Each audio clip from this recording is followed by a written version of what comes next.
en main.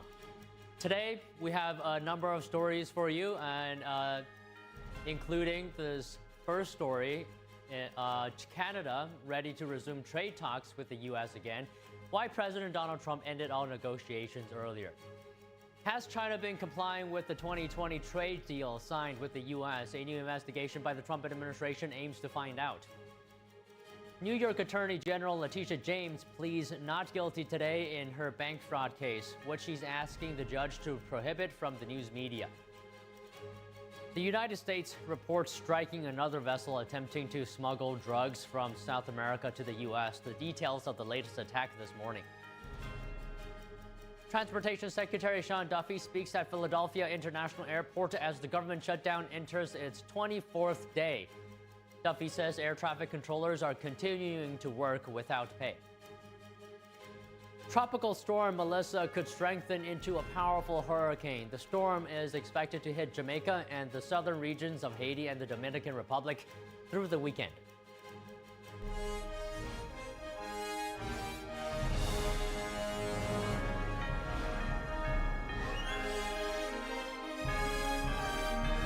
This is NTD Newsroom, live from our global headquarters in New York City. And thank you for joining us today. New York Attorney General Letitia James has entered pleas of not guilty at her Norfolk, Virginia federal court arraignment today. NTD's Arlene Richards has more. New York Attorney General Letitia James denied felony charges of bank fraud at her arraignment hearing on Friday. She pleaded not guilty to the fraud charges and a charge of making false statements to a financial institution. James is accused of attempting to defraud two financial institutions by falsely characterizing a three-bedroom property in 2020. According to the indictment, she claimed the Norfolk, Virginia property was a secondary residence, but it was an investment property that she never planned to live in. She allegedly mischaracterized its use to secure better terms on her mortgage. After the arraignment, James made brief remarks outside of the courthouse. But this is not about me. This is about all of us. And about a justice system which has been weaponized. A justice system which has been used as a tool of revenge. This justice system which has been used as a tool of revenge. And a weapon against those individuals who simply did their job and who stood up for the rule of law.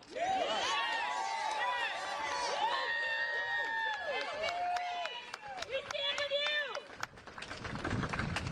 And a justice system which unfortunately is nothing being used as a vehicle of retribution.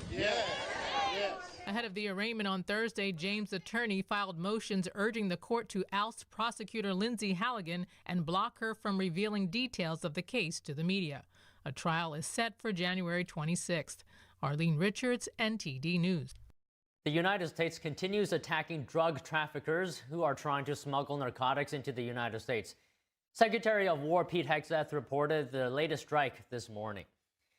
Hegseth says the Department of War carried out a lethal kinetic strike on a vessel operated by Tren Aragua, a designated terrorist organization, trafficking narcotics in the Caribbean Sea.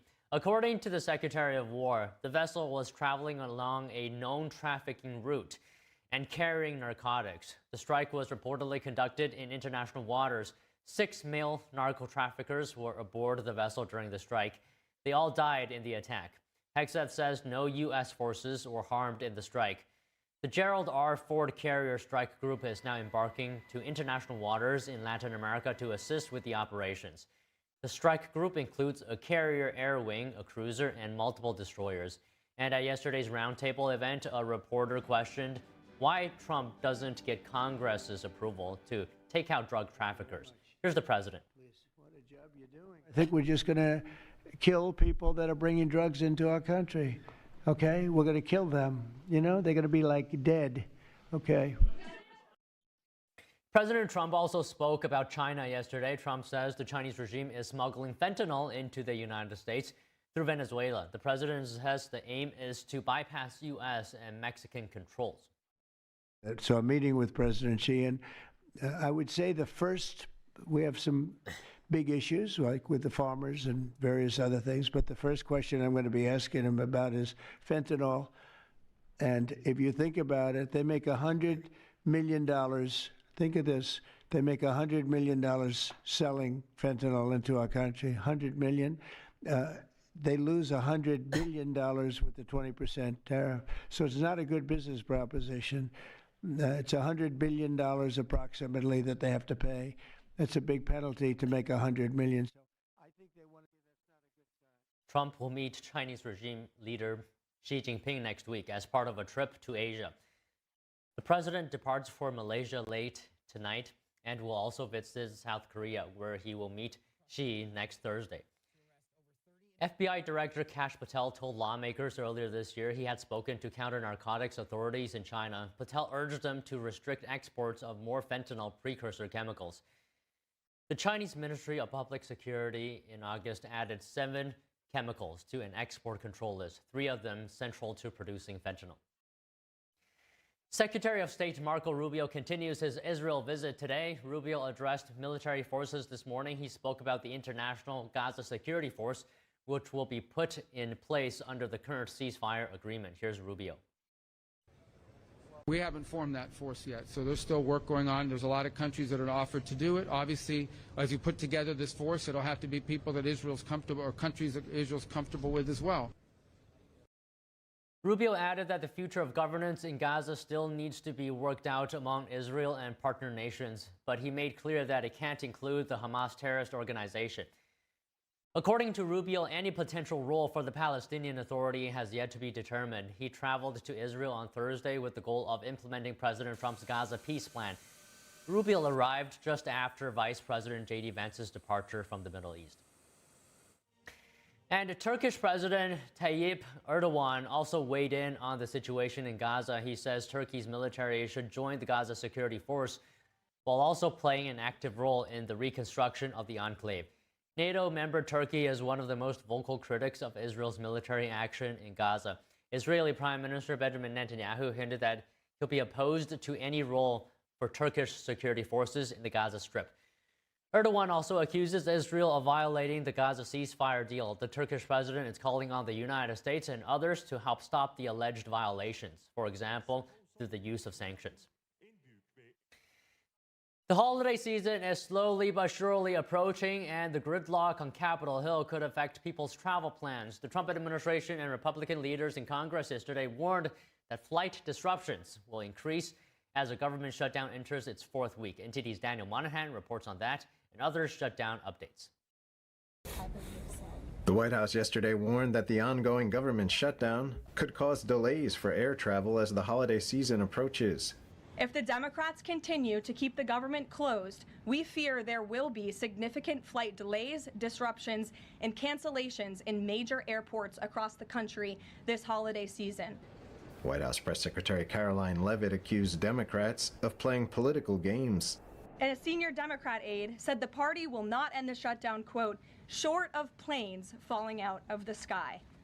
At present, approximately 13,000 air traffic controllers and 50,000 TSA officers are working without being paid. October 28th will mark the controllers' first missed paycheck, which is expected to cause more absences among workers.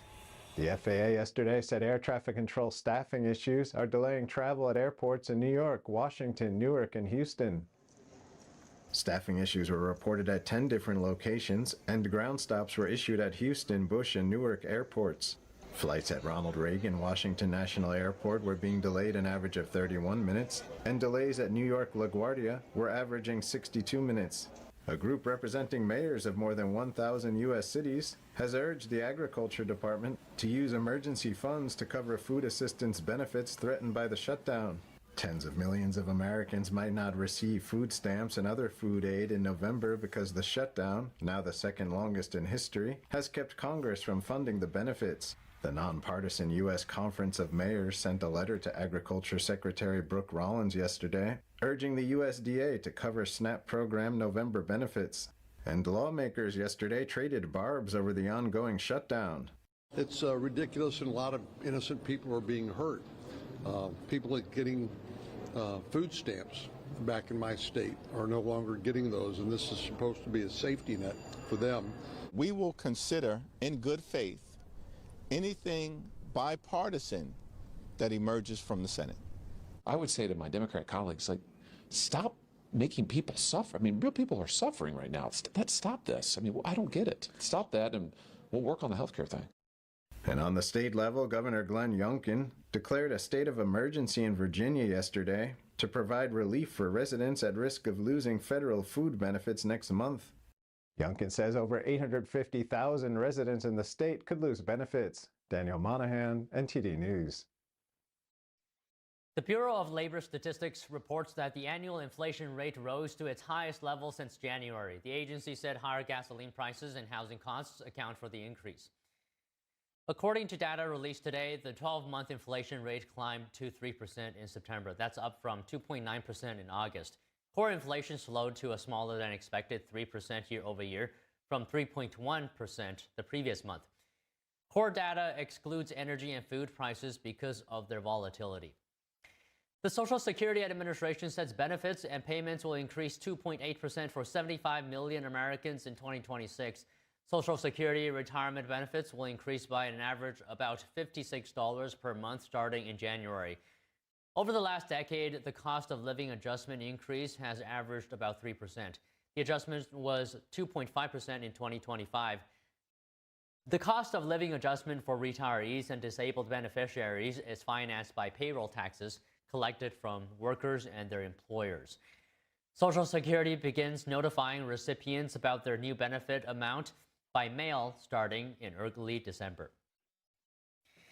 President Trump says he is terminating all trade negotiations with Canada. It's after Canada launched a state-sponsored TV ad campaign opposing U.S. tariffs. The ad featured clips of the late President Ronald Reagan. We go now live to NTD's Washington correspondent Jack Bradley. Jack, good to see you. What's President Trump saying about the ad?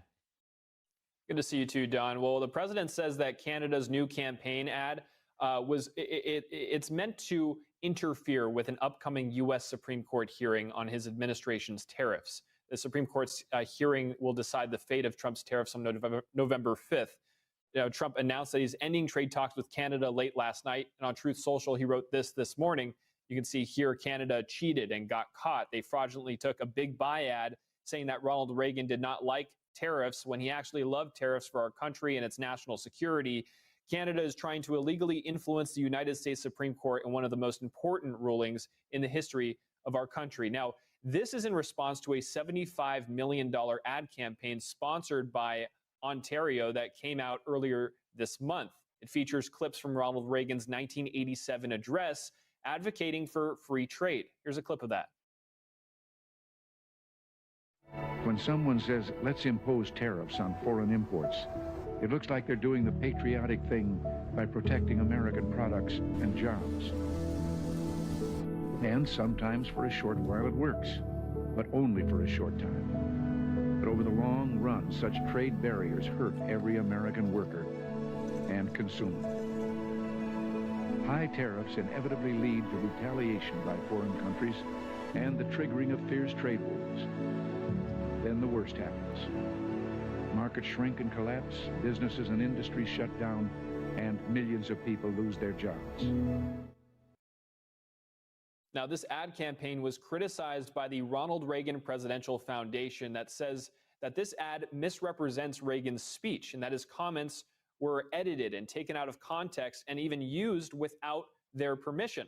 Now, the White House advisor Kevin Hassett says this morning that Trump ended the negotiations with Canada not just over this one ad, but it was a period of time of frustration with Canada's negotiating team that just seemed to be this ad is what pushed it over the edge. Here's Hassett this morning.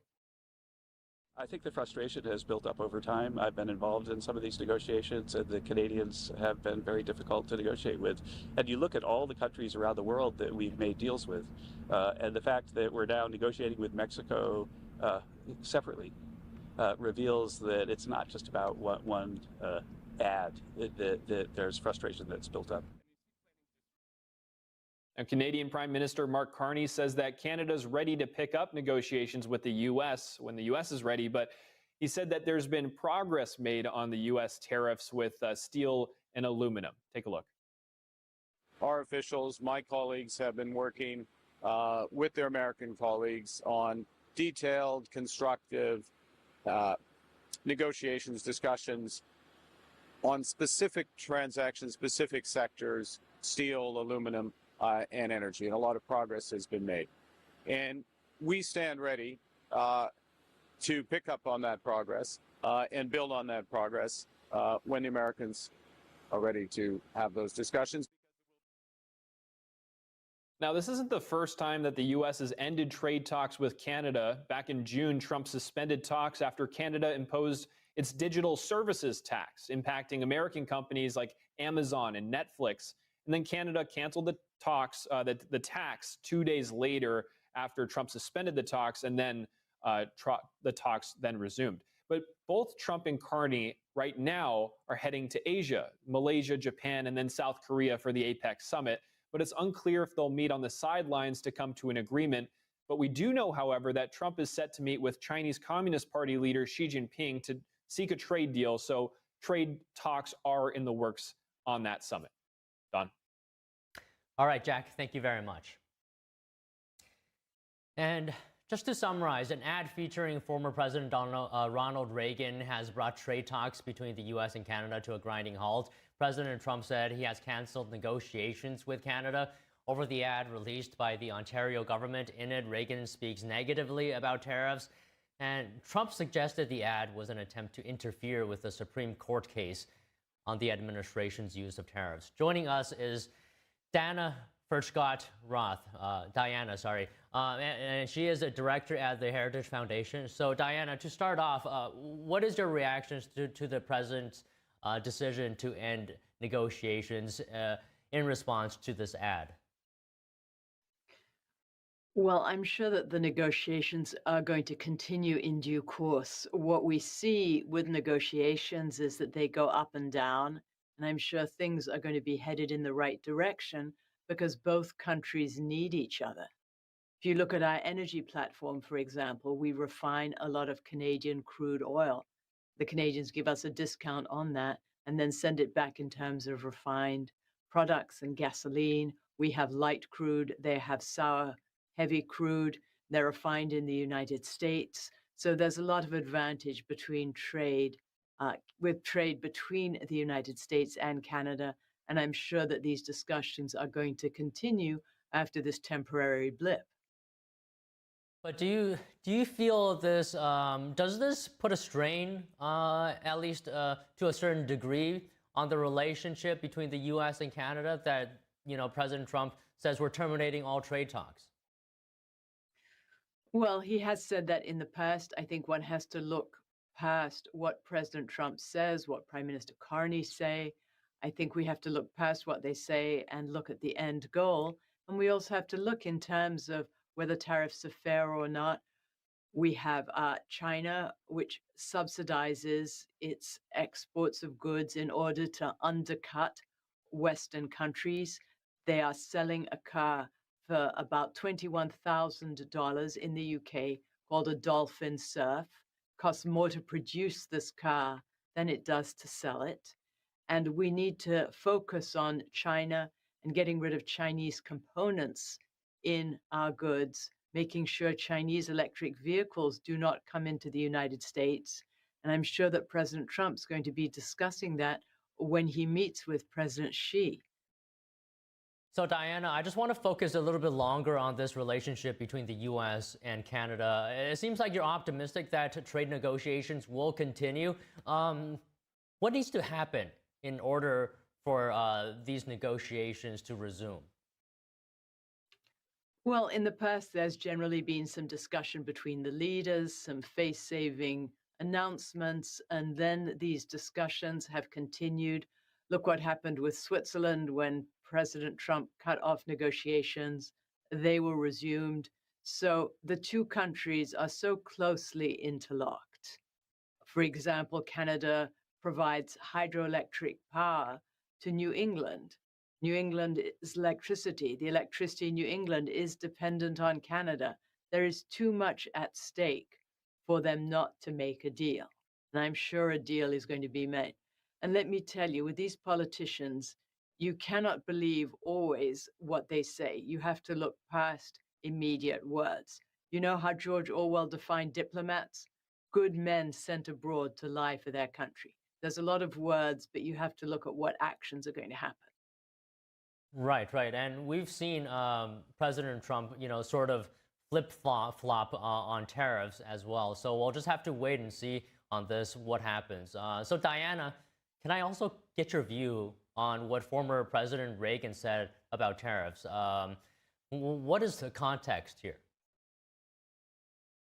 Well, back in the 1980s, most countries we traded with were on an even playing field. And President Reagan was talking about the benefits of free trade.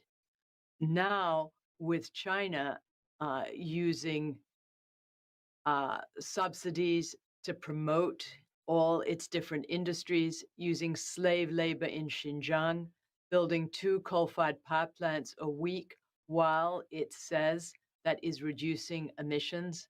I mean, China is a serious threat to world trade. And I think if President Reagan were alive today, he would realize that. Trade with China is not fair and it's not free. Do you think this has the potential, at least, this latest development to perhaps push Canada closer to Beijing in terms of a trading partner?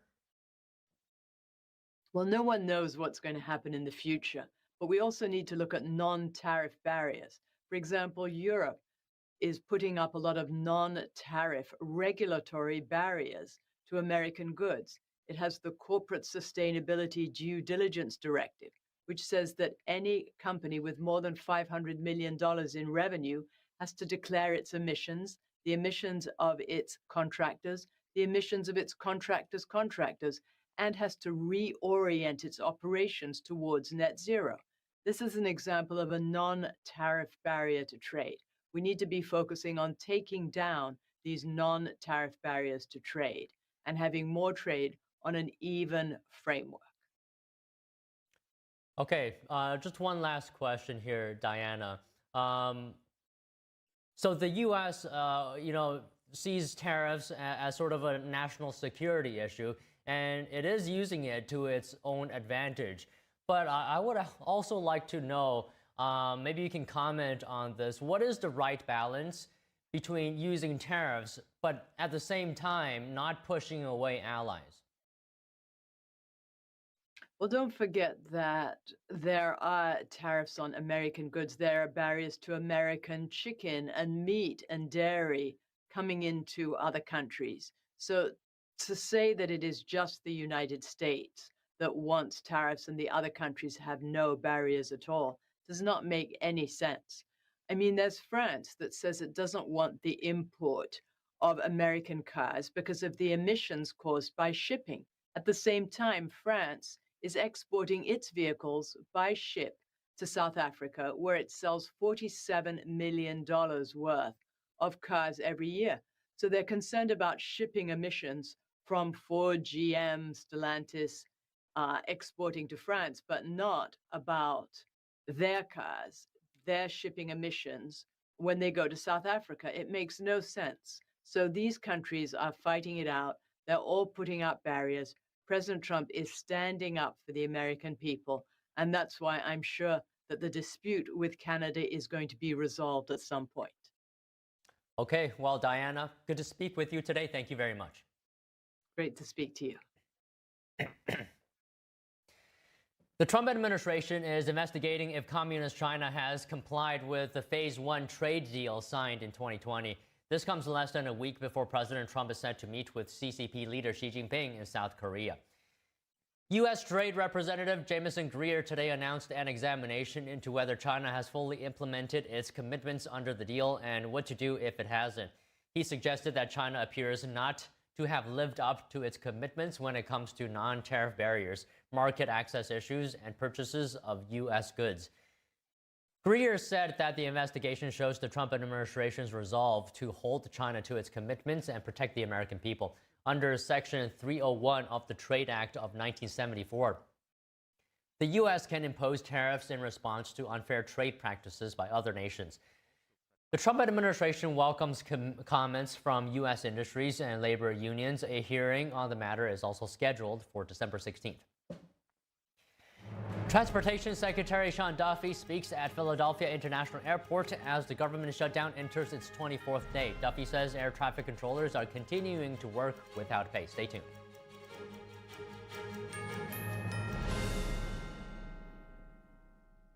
Did you know Mathis Home has been giving their customers the best styles and value for 65 years?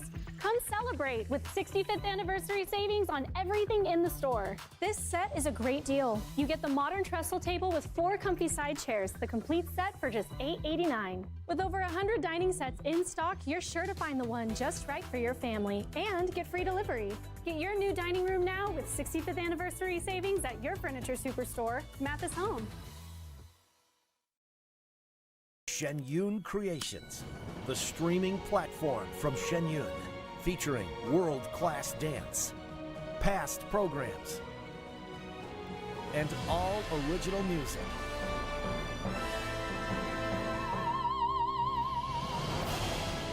Masterclasses, behind the scenes, comedy, and more. Explore shenyuncreations.com.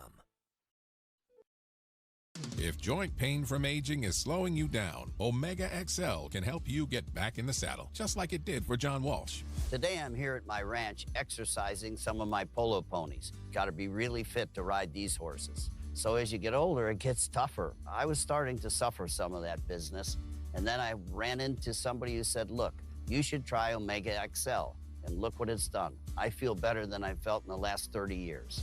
I'm Reve Walsh. I'm John Walsh's wife. I ride fox hunters, and sometimes I'm in the saddle for 3-5 hours at a time.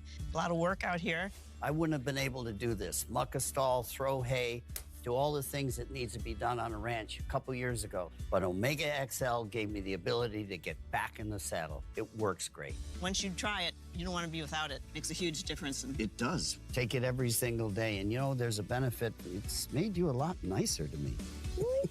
If you've been living with pain, it's time to get this special offer, the Omega XL, the joint health supplement that millions have trusted for more than 20 years. Omega XL, it's sourced from the green-lipped mussel, exclusively found in the pristine waters of New Zealand, some of the cleanest waters on Earth. Omega XL, it's natural, drug-free, and it's backed by more than 40 years of clinical research that show it really works. Try Omega XL today. Pick up your phone and call the number at the bottom of your screen right now for a special offer. Buy 1, get 2 free. 2 bottles of Omega XL plus Vitamin XL D3, a value of more than $100. But call today and you pay only $39.95. That's a savings of more than 60%. Plus, it's backed by our 60-day money-back guarantee. Try it. You got nothing to lose. Call or go online right now to get this special offer. 2 bottles of Omega XL plus Vitamin XL D3 for only $39.95. Call now.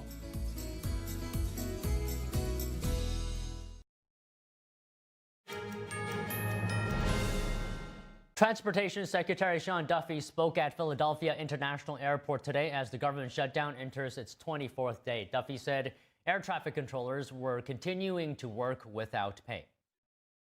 As these controllers come to work, they have to pay for babysitters, child care. There's a whole host of bills that Americans have that they anticipate that paycheck is going to come in so they can meet those bills. And the stress level that our controllers are under right now, I think, is unacceptable.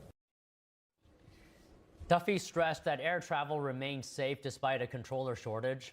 The Transportation Secretary said that flight delays and cancellations could be expected. Duffy also blamed Democratic lawmakers for the shutdown, adding that they're continuing to get paid. Republicans and Democrats have been unable to reach an agreement since the government closed October 1st. According to FlightAware, more than 6,000 flights nationwide were delayed yesterday. The U.S. annual inflation rate rose to the highest level since January. The latest CPI report shows that inflation at nearly 3%, slightly higher than expected. Joining us to discuss is Jeffrey Tucker, the founder and president of the Brownstone Institute and senior economics columnist for the Epoch Times. And we have Michael Busler, an economist and public policy analyst and professor of finance at Stockton University. So to start off, Michael, I'll go to you here. How significant in your mind is this uptick? Not significant at all. So when President Trump entered office, the inflation rate was 2.9%. We did get it down to 2.4. August jumped up to 2.9. In September, we got it 3%. If you look at the number, though, the core rate has been going down. Most of that increase, now the core rate excludes energy prices. Much of that increase last month was due to 2 refineries in California that were shut down, and it pushed up energy prices. But as we know, energy prices have started to come down. OPEC has increased production starting in the month of September, so that'll put downward pressure on price.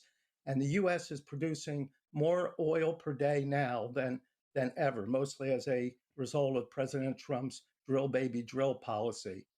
So I expect in the coming months to see that inflation number drop down significantly. President Trump says by the middle of next year, oil prices may be down as low as $50 a barrel. That'll translate into about $2.50 a gallon for gasoline. So any upward pressure on price from the tariffs will be more than offset by falling energy prices, and the overall CPI will continue to go down. So Jeffrey, Michael addressed my concerns, but maybe you can speak to it as well, because we're back to a 3 handle on inflation. Are we in an environment of slightly elevated inflation and a softening labor market as well? I wish I was as confident as Michael. I'm not that worried about gas prices right now, and I agree that the Trump administration's policies on energy have been an improvement. I mean, a dramatic improvement, really, in gas prices and energy generally. So I'm not worried about energy prices driving it. What I'm really worried about is the general trend.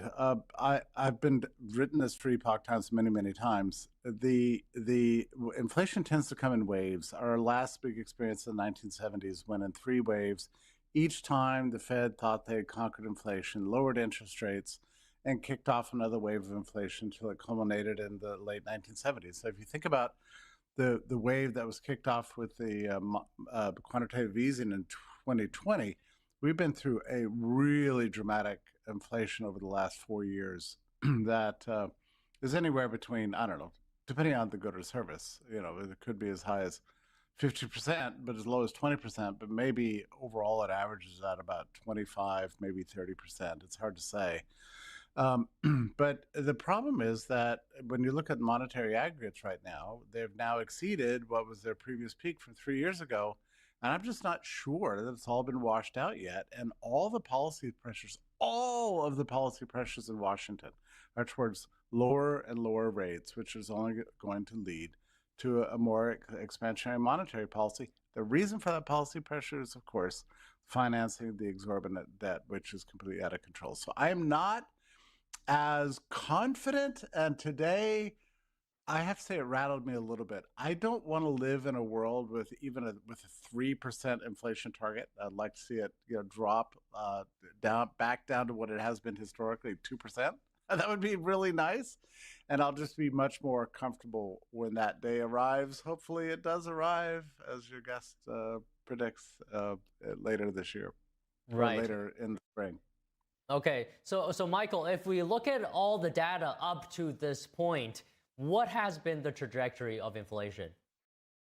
So it peaked in June of 2022 at 9%, 9.1%, continued downward, got stuck around 3, and then dropped down to 2.4. Now the last 4 or 5 months, it's inched back up again for a number of things. But the underlying causes of inflation are being mitigated.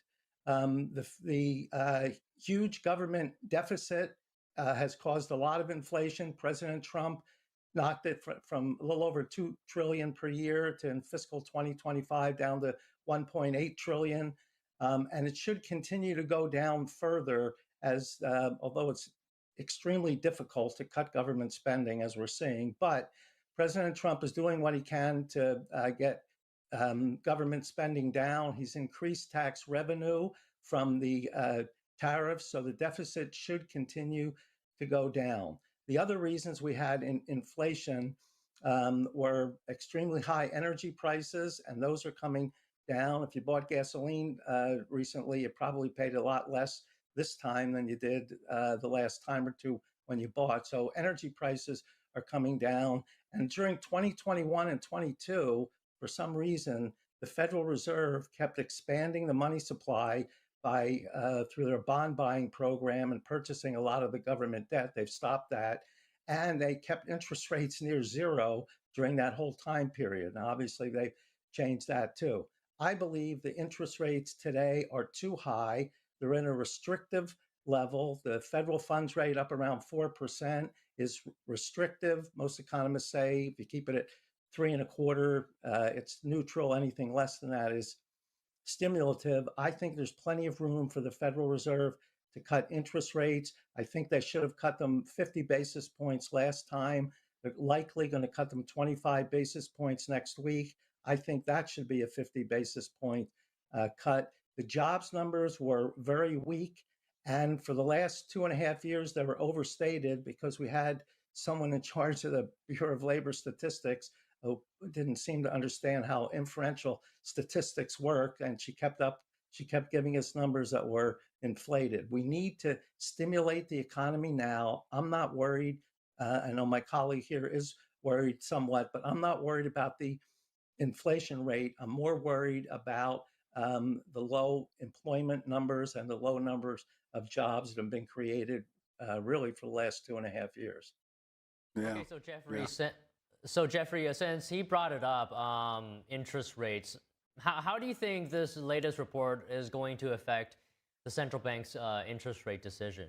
Well, I mean, just to make a really obvious point, the 3% inflation actually lowers the real interest rate, right? So in real terms, interest rates are not actually that high.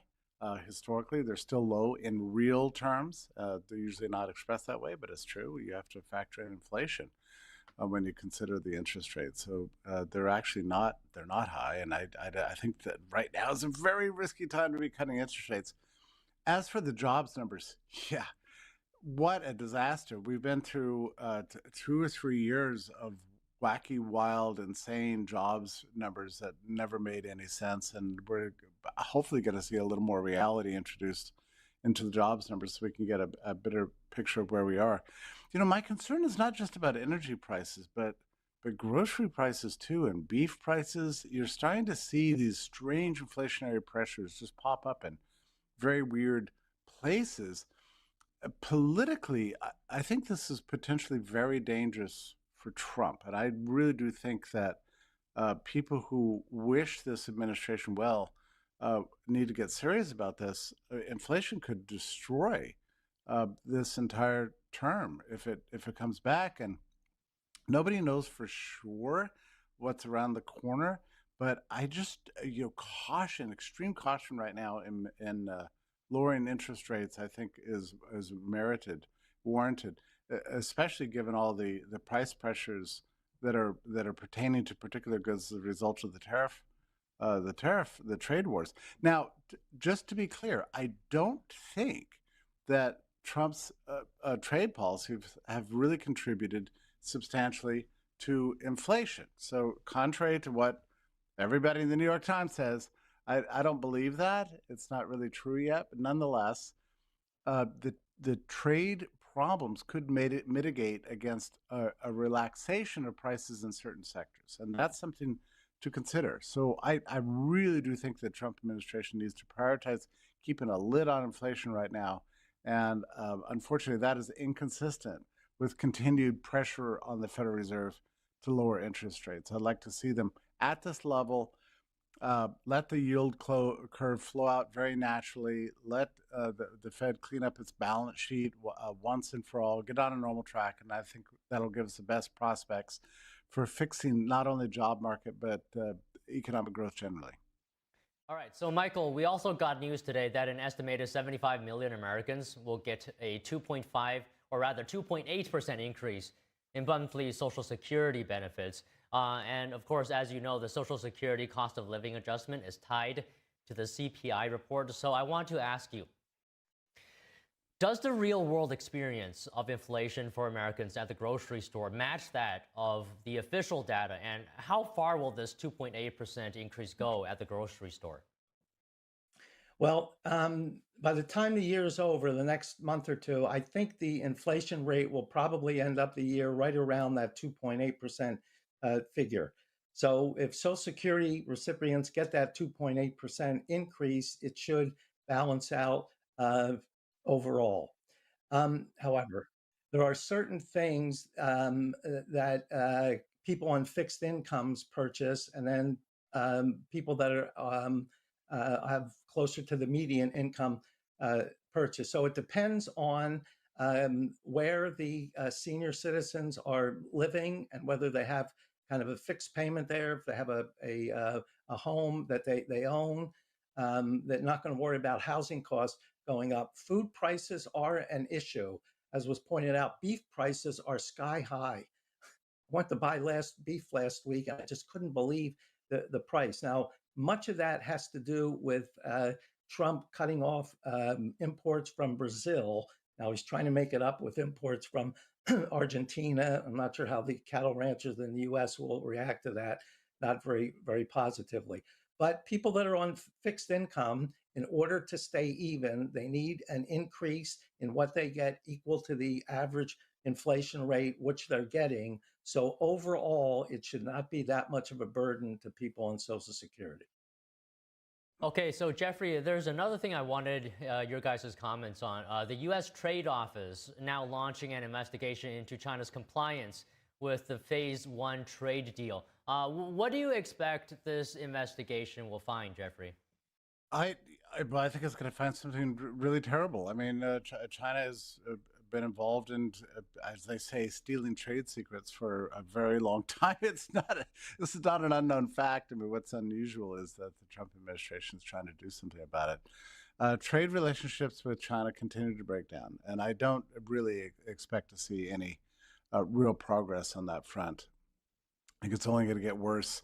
And I'm concerned about that from the point of view of an American consumer in the short term. That could actually lead to some regrettable consequences for American consumers, and sad. On the other hand, something has to be done to reset this relationship with China. I don't think that anybody has any doubt about that. Michael, final comments here. China needs us far more than we need them. And if we continue to place high tariffs on their goods and they can't sell them to the U.S., they'll try to sell them around the world. There's not enough demand in the world to pick it up. We're at the advantage here. The problem that this investigation in 2019, President Trump signed a trade agreement with China that they agreed to buy so much things, mostly farm goods. And then they did in 2020. And then when the new administration got in, they stopped buying the goods, and the new administration didn't do anything about it. So now we're looking into it, and we're saying, look, China, you didn't live up to your agreement here, and they do have a history of not fully living up to all of their agreements. President Trump will be much firmer with them on these next agreements. The Chinese economy is not doing well. It's built a lot on debt.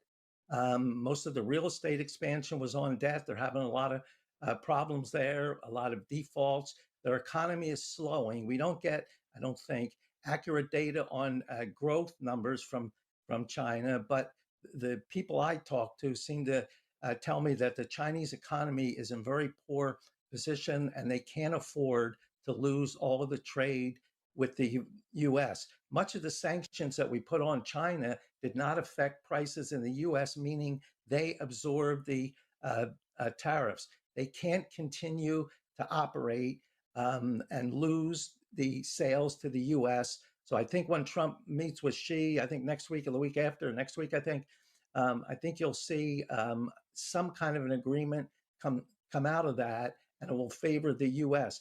I don't know why China, out of the clear blue, started to do with these rare earth minerals, saying we're not going to sell them to everybody, you have to apply.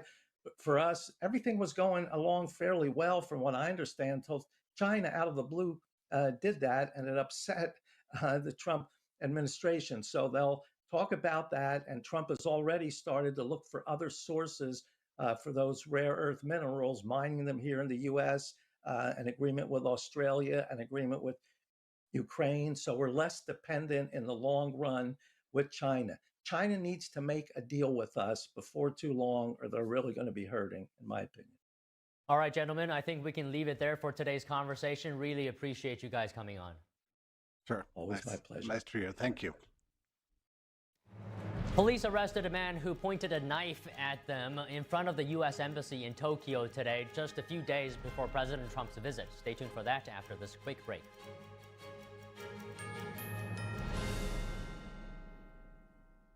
Every day, thousands of kids start vaping. And I can't let this happen to my kid. Of course, it's awkward to talk to kids about the dangers of vaping. Hey, bestie, how's sketches, ready? It's hard to get their attention. Ready? Go. Yes, look at that. You didn't even turn yours over. So if you want to talk to your kids about the dangers of vaping, you have to get it trending. Right, backpack kid? Let's do it. First, invite your kid to do the vape talk. Let's try this. All right. Why is he here? Yeah, I gotta get it trending, honey. Come on.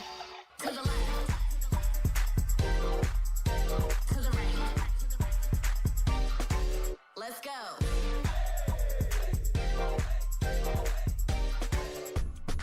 Oh, honey, can we talk? Yeah, what's up? I see a lot of your friends vaping. Visit talkaboutVaping.org for tips on when and how to have the vape talk.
There is a road laid out for me.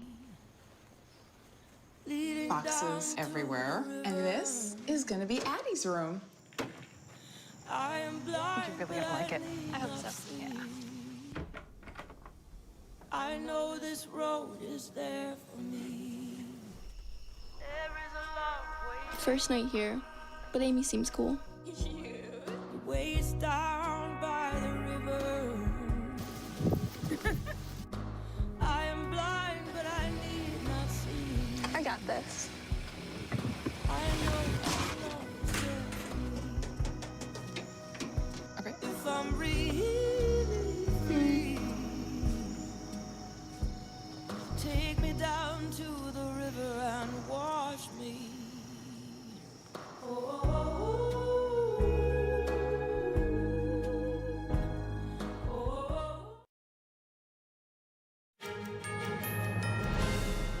Ukrainian President Zelensky urged allies to supply his nation with long-range weapons to strike deeper into Russia. His allies are discussing how to finance Ukraine over the coming years, with debate and concern over using frozen Russian assets.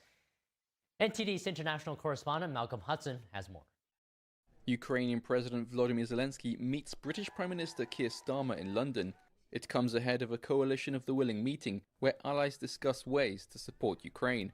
Zelensky called for long-range missiles to strike deeper into Russia. Everything Putin does is an attempt to delay new forms of pressure. We must create in Russia a will to negotiate. Ukraine uses its own weapons to hit energy and military facilities deep inside Russia. Zelensky has been seeking long-range Tomahawk missiles from the United States to increase pressure on Moscow, but has not yet obtained them. British Prime Minister Keir Starmer urged Ukrainian allies to use frozen Russian assets to strengthen Ukraine's hand for any future peace talks. I think we need to agree to finish the job on Russia's sovereign assets and unlock billions to help finance Ukraine's defense. European Union leaders agreed on Thursday to meet Ukraine's pressing financial needs for the next 2 years, but stopped short of endorsing the plan to use frozen Russian assets due to Belgian concerns. Moscow has promised a painful response if the Russian assets are seized. At a press conference, Danish Prime Minister Mette Frederiksen said there are details to work out over how to finance reparations for Ukraine. We have to work in a way that we have a solution before Christmas Eve, so we are able to ensure that we can finance Ukraine for the next years. She said a consensus must be reached to provide Ukraine with the much-needed funds. On Wednesday, President Trump announced sanctions on Russia's two biggest oil companies. NATO Secretary General Mark Rutte said this shows Trump is absolutely committed to ending the war. The sanctions that the US has placed against Russia's largest oil companies will starve them of revenue and significantly increase the pressure on Putin to come to the negotiating table. Putin said the sanctions on oil companies were an unfriendly act, but would not significantly affect the Russian economy. Malcolm Hudson, NTD News. Washington's most wanted Chinese drug lord was finally arrested in Cuba and is now waiting to be extradited to the United States through Mexico. The U.S. government is accusing him of supplying fentanyl to the two biggest Mexican cartels and building a multi-continental criminal network whose operations spread across America. NTD's Tiffany Meyer has more.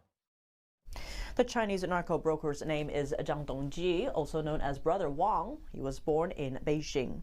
U.S. authorities say Zhang had built a massive narco-traffic network, which directly supplies to two Mexican cartels for nearly a decade.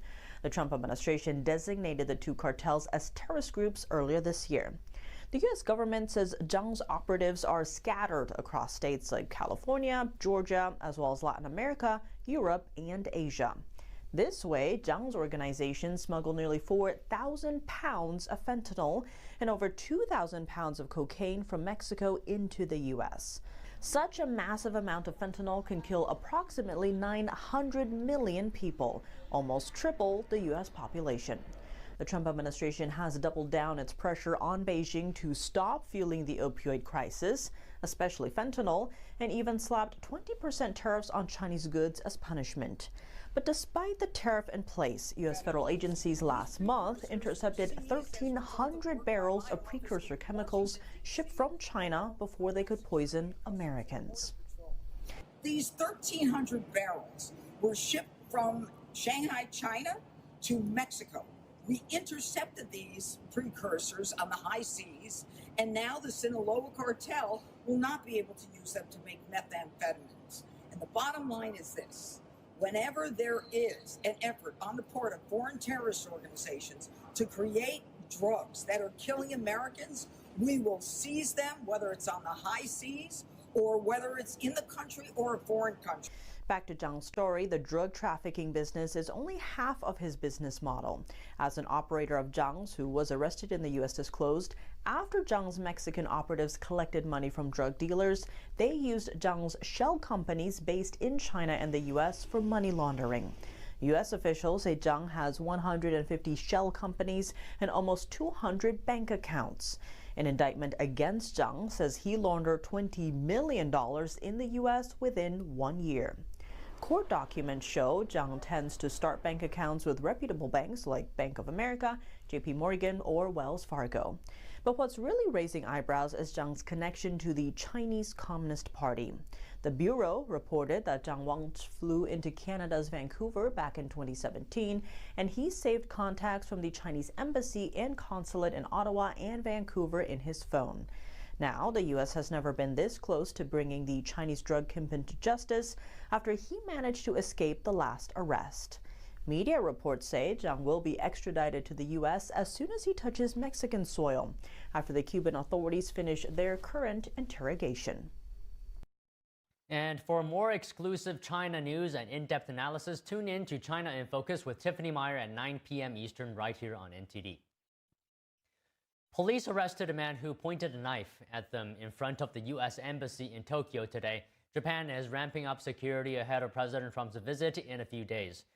A man was taken into custody after pointing a knife, a kitchen knife that is, at anti-riot police officers on the street. During the arrest, one officer was injured in his right heel by the suspect's knife.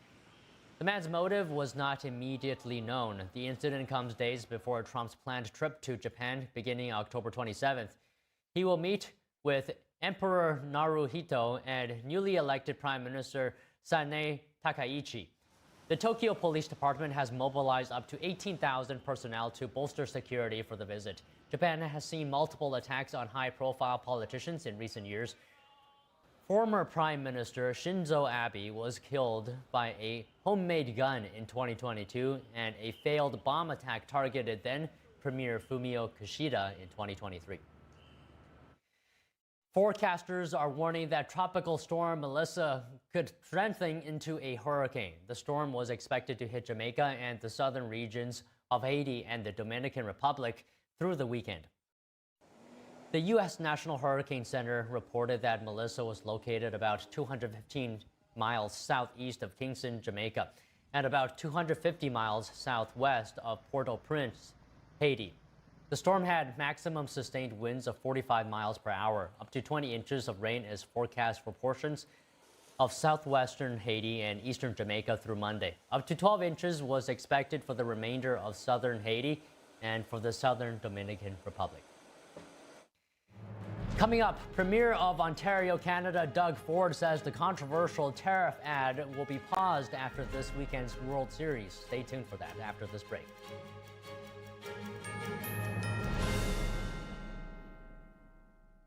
I go by Jackie. I'm 44 years old. I had 3 kids at the time and single mother. I was working 60 hours a week. Still couldn't pay the bills. Skipped meals so that they could eat.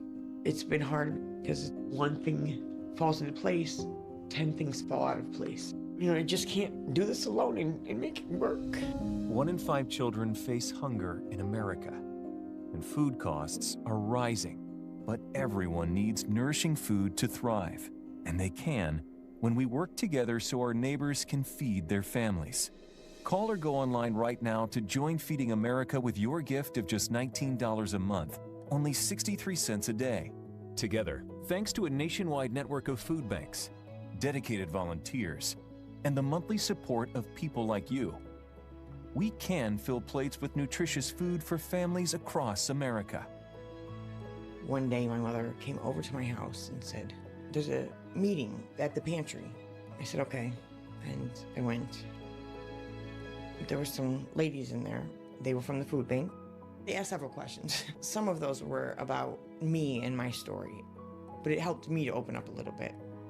We're getting closer to the day when no one in America faces hunger, but we can't do it without you. Call or go online now. Visit helpfeedingamerica.org and give $19 a month, just 63 cents a day. 98% of donations go directly to help millions of people facing hunger, from coast to coast and in your own community. And when you give by credit card, we'll send you this exclusive canvas grocery bag to show you are a part of a movement of supporters working together to help end hunger. I have people that I can trust. I have hope. Please call now or make your monthly donation at helpfeedingamerica.org, and your gift can double in impact. Don't wait. Call now to find out about our Medicare plan. Why do we have to sit through so many Medicare commercials this time of year? It's endless. Good question, Edith. I'm glad you asked. We see so many commercials this time of year because it's the only time, other than special circumstances, when Medicare recipients can change their plan for Part C. Original Medicare only covers Parts A and B, but a Medicare Advantage plan has additional benefits that Original Medicare doesn't offer. So now's the time to fill those spaces? That's right, Archie. And every year, there are changes to what benefits you may receive from your Part C plan. Call right now to find out what plan best suits your needs. It's easy, easy, don't delay. Pick up the phone and call today. Call now for your free Medicare review. 1-833-469-1754. 1-833-469-1754.